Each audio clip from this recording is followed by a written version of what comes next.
Well, very, very simple. The people I've been speaking to, be it the governors or the senators or Congress people, even if they're Republican or Democrat, they don't agree with what President Trump is proposing. Our country's not for sale. It will never be for sale.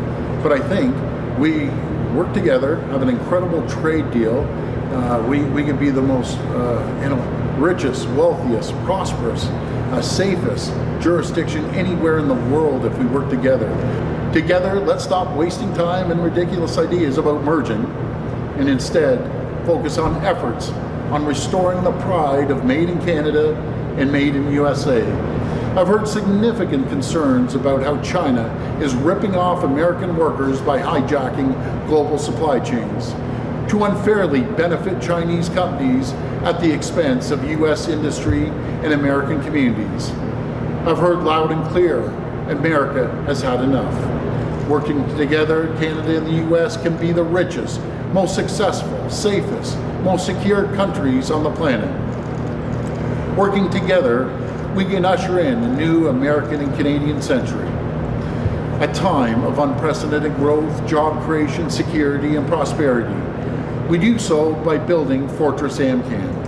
Fortress Am-Can is a renewed alliance between America and Canada that's a beacon of stability, security, and long-term economic growth on both sides of the border. The president-elect said yesterday that he doesn't need anything from Canada. So what makes you think that you'll find a willing partner to this plan? Well, with all due respect to the president, I don't know who his handlers are, who's misinforming him.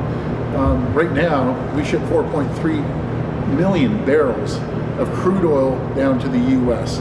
60% of their imports, energy imports, are coming from Canada. We keep the lights on with 1.5 million homes and businesses in the 3 states that I mentioned.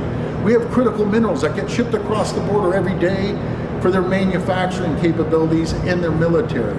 And the list goes on and on and on. Saskatchewan produces uranium that gets shipped over to Ontario to be refined. And they wouldn't be able to survive without the uranium for their weapons. So we want to work with them. Nickel, up in Sudbury. We have some of the finest grade nickel in the world the Americans need to keep their manufacturing going.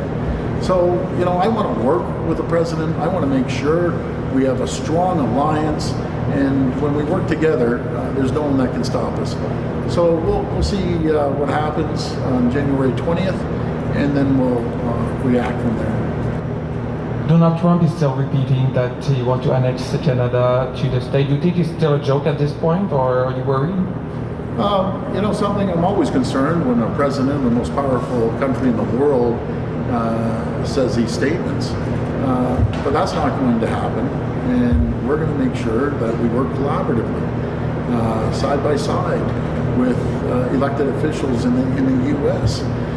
Keep in mind, it's not a parliamentary system in the U.S.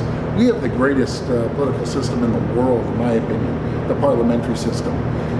The president obviously has a lot of power in presidential orders, but he still has to get through Congress. He has to get through Senate, and there might be some hurdles that he has to cross when he gets there. So let's all just work together. That's what I'm preaching right now to our American friends. We're your strongest allies, closest friends. Over 800,000 Americans live up here. Another 800,000 or 900,000 Canadians live in the U.S. We need to work together, and everyone feels the same way.